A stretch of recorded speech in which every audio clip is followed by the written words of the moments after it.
Hi there again. Alright, we're doing something a little bit different this morning. We've been challenged to make these monkey bars for climbing frames.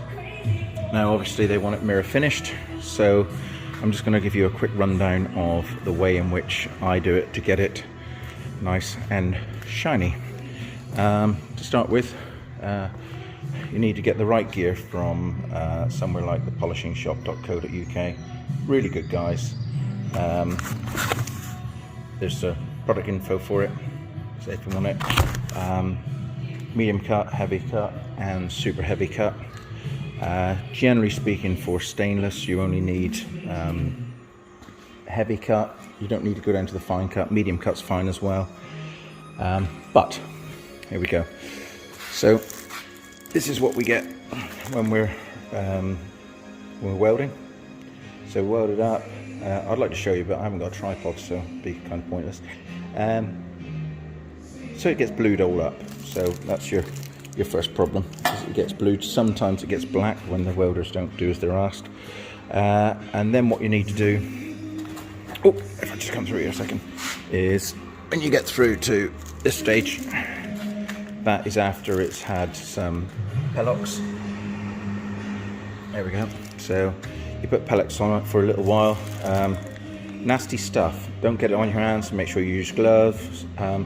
If you do it while the weld's still warm, make sure you use some kind of respirator as well. It gives off the most noxious, awful stench, make your eyes water.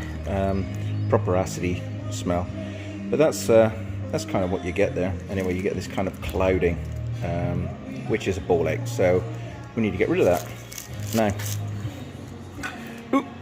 the way you get rid of it is one of these little things. I mean, ideally you would like a proper big polishing wheel, and I know there'd be a bunch of polishers out there going, oh no, you don't do it like this. This is what works for me, okay? You can see that we buy in the mirror polish laser parts to go on the end. Yeah. And then what you do, you want a kind of like a medium mop. In case you don't know, polishing wheels are called mops.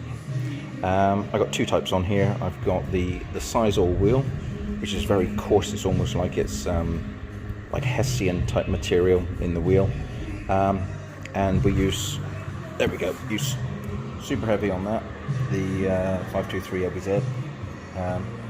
Really good for getting out some harsh stuff. It will lift out small scratches, but if you're polishing from mill finish stainless, you really want to be going through the grits really, and do not start with a super coarse grit. You will be there for weeks trying to polish it out. So what you want to do is kind of 400 really would be the coarsest that you would start with.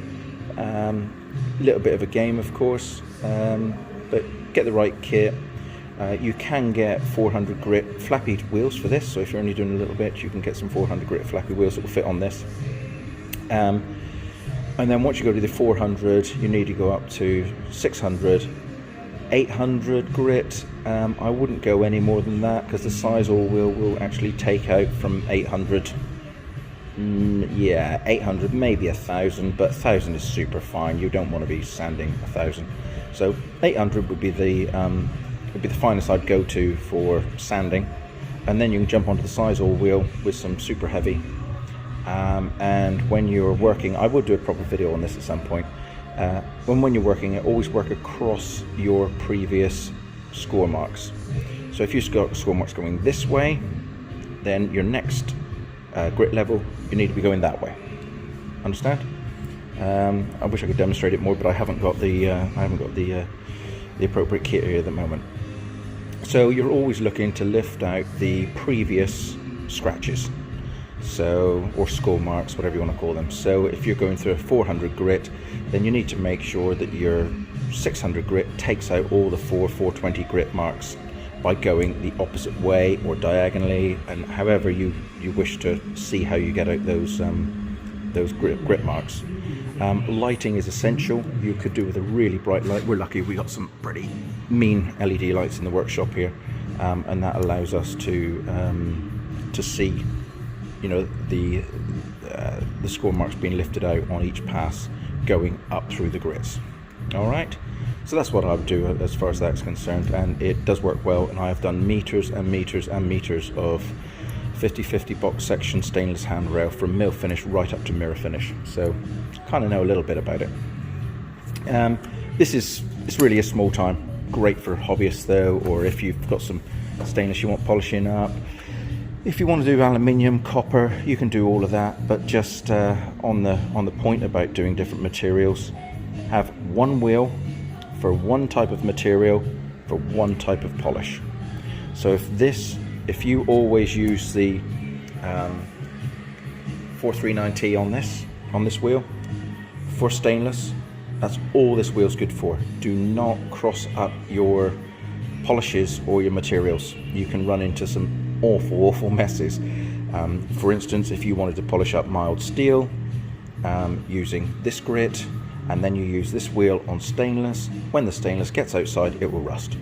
I will guarantee it. It will go orange rusty, and you'll be spending a huge amount of time in your regret chair. That's just the way it is. Also, if you've got super heavy cut, you go to your Sizewell wheel, yeah, and then without cleaning the super heavy polish off of your part, whatever stainless part or material you're using, you jump onto this wheel, you're going to pollute this wheel with the heavier cut. Okay, so don't jump from a heavy cut to a medium cut or a fine cut on your mop, because you will pollute this mop with your heavy cut paste, and then you'll spend a huge amount of your time scratching your head saying, why is it not shiny, why is it not mirror finish? It's because you have got particles of super heavy or heavy cut or the wrong compound on this mop. All right, I can't stress that enough. I've done it, and it is an absolute arse-ache, and you're waiting 2 days while you order a nice brand new mop to sort out your own mess. All right, so that is the long and the short of a little bit of polishing. It's obviously a pocketed way of a pocketed video on how to do some polishing. When you look at the finished article, yeah, so that's the finished article. Yeah, so it's all polished out. One thing you will notice, you might be able to see, you might not, is the transition between what you polish to the manufacturer's or machine polish. There's always a big difference. You either polish the whole thing or you don't. All right, these aren't super high polished pieces. They haven't got to be super clean. They're not going in on Abramovich's yacht or anything. These are just climbing frame bars, but as you can see, it still needs to be ish. Okay, so a bit difficult to see because, well, it's difficult to see, but that is the adequate finish for this particular job. It's not perfect. It's not meant to be perfect. They're not paying me enough for it to be perfect. But there you go. So I hope this video is of some help to you, or to help with someone. A little bit off of what we normally do, but I just happened to have this job and thought I'd share it with you. After all, sharing is caring. So if you like the video, give us a thumbs up.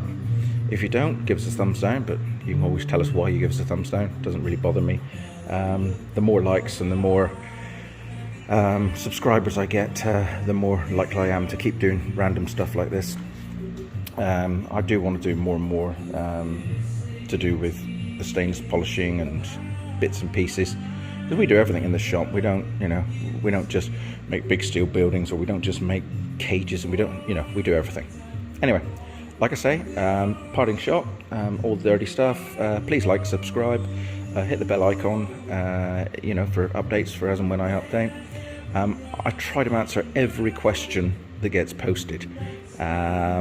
You'll see some of them have been answered a little bit late, but you must understand we're an exceedingly busy shop. Oh, and incidentally, from people who watched the last video, this one's working great, but I learned a bit of a lesson as well. It's always wise to mark the width of your toes. Anyway, that's it for now.